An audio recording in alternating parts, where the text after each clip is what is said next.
Los dol dang lanjut lemu WhatsAppan cek paket. Assalamualaikum warahmatullahi wabarakatuh anak-anak semuanya.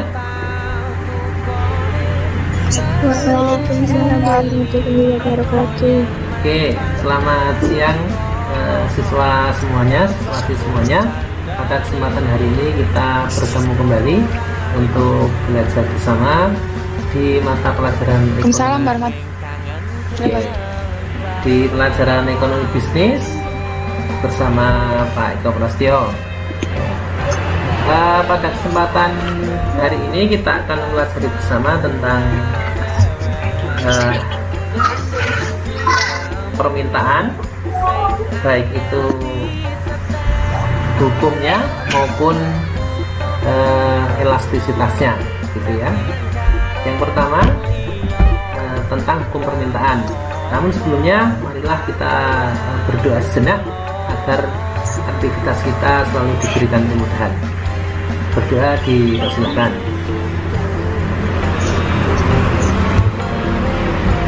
Ya, pertama adalah tentang hukum permintaan. Apa itu hukum permintaan? Yakni hukum yang menjelaskan tentang adanya hubungan yang bersifat negatif antara tingkat harga dengan jumlah barang yang diminta. Kenapa dikatakan hubungannya bersifat negatif? Penjelasannya adalah ketika harga suatu barang itu naik, maka jumlah barang yang diminta akan sedikit. Namun sebaliknya, ketika harganya itu rendah, maka jumlah barang yang diminta akan tinggi. Begitu ya, Mbak?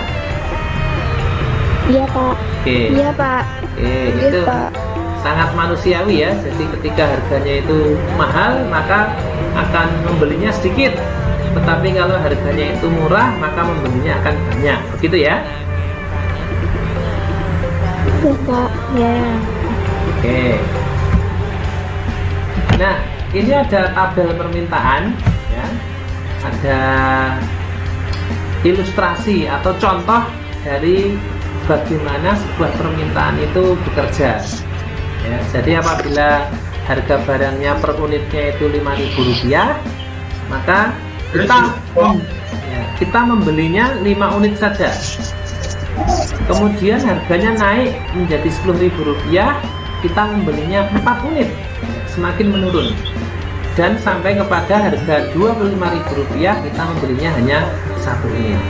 Itu menunjukkan hubungan negatif.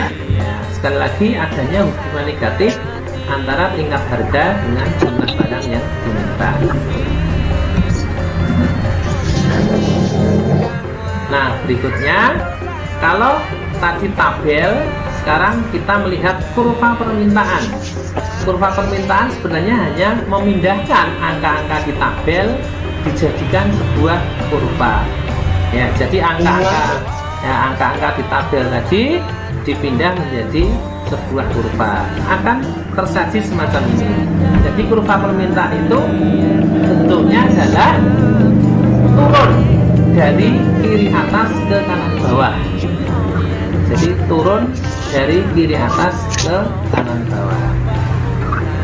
Yang harganya naik mahal 25.000, maka yang dibeli hanya 1. Tapi ketika harganya 5.000, yang dibeli jadi banyak, jadi 5. Sampai di sini bisa dipahami ya? Bisa, Pak. Bisa, Pak. Bisa, Pak. Yes, alhamdulillah. Selanjutnya, nah ini permintaan ya. Permintaan itu bisa diwujudkan dalam sebuah fungsi atau diwujudkan dalam sebuah semacam sajian matematis. Oke. Fungsi permintaan itu disimbolkan dengan QD sama dengan A minus BP. QD itu adalah quantity of demand atau jumlah barang yang diminta. A itu adalah konstanta. Konstanta itu adalah nanti wujudnya itu angka yang sudah diketahui. Kemudian B itu koefisien pengarah atau slope. nanti nilainya pasti negatif, dan P itu harga atau price. Kita memberikan sebuah contoh soal. Diketahui fungsi permintaan adalah ID sama dengan 100 minus 2P. Berapakah banyaknya barang yang diminta pada saat harganya 10 rupiah? 100 dikurangi 20. Berapa jawabannya? 80. Oke. Jadi pada saat harganya 10 rupiah, permintaannya sebanyak berapa? 80. Oke, ya. Jadi saat harganya 10 rupiah, permintaannya sebanyak 80 unit ya. Sampai di sini bisa dipahami semuanya? Bisa, Pak. Oke. Bisa lanjut ke materi berikutnya ya? Bisa, Pak.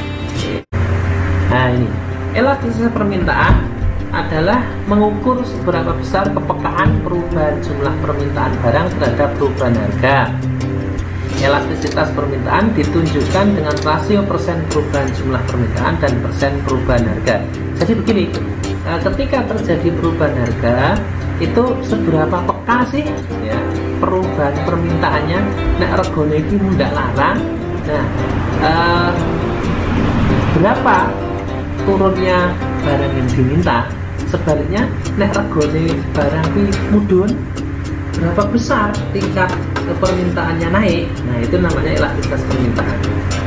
Bahasa simpelnya semacam itu. Bisa agak dipahami? Bisa, Pak. Oke. Nah, ini kita lewati dulu tabel koefisien elastisitasnya. Nah, elastisitas permintaan itu juga dirumuskan sebagai berikut ya. ED itu artinya elasticity of demand atau elastisitas permintaan. D itu artinya demand ya, demand.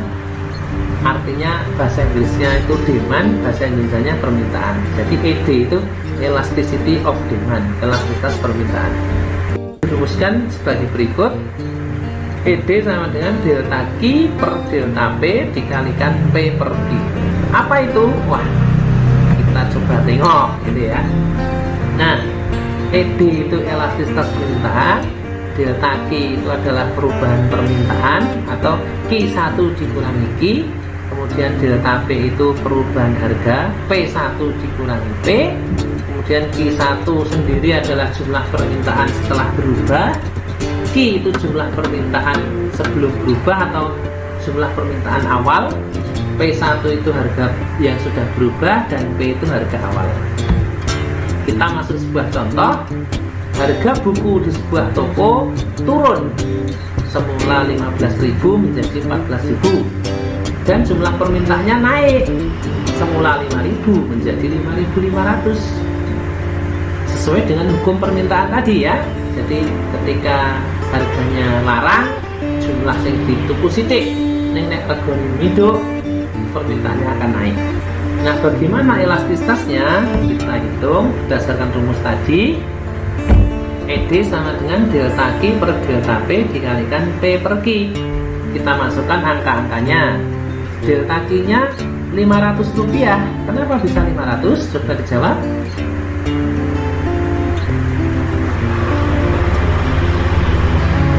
Halo?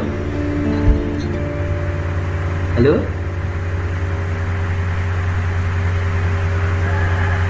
Halo?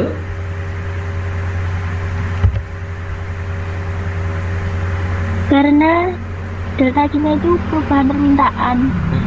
Berapa dikurangi berapa? Oke, saya kira itu untuk pertemuan kita hari ini. Terima kasih atas waktu yang telah disediakan untuk pembelajaran hari ini. Semoga kita dimudahkan dalam menyerap materi-materi untuk selanjutnya. Kita lanjutkan di pertemuan yang akan datang. Terima kasih. Assalamualaikum warahmatullahi wabarakatuh. Waalaikumsalam warahmatullahi wabarakatuh.